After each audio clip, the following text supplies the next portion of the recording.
Mais qu'est-ce qu'il a fallu pour la résistance française?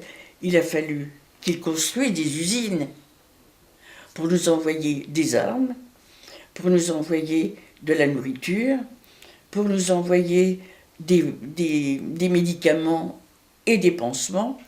Et donc, moi, à ce moment-là, j'étais mariée, je me suis mariée en 1942, et je me trouvais en forêt d'Orléans, où il y avait une clairière, il y avait 3 maisons, avec un petit peu de terrain.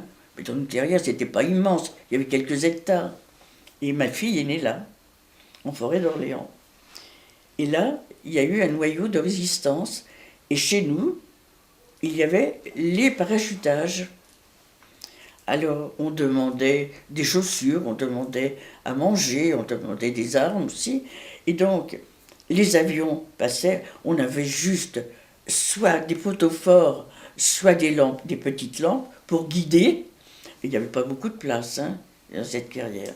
Donc, descendaient des containers avec les parachutes. Et en dernier, ils nous ont envoyé des jeeps. Et les jeeps étaient avec 10 parachutes blancs.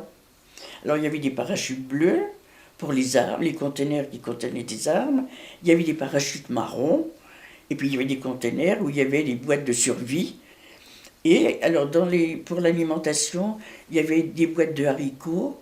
Et toutes les semaines, il y avait des oranges pour les soldats anglais qui avaient été parachutés.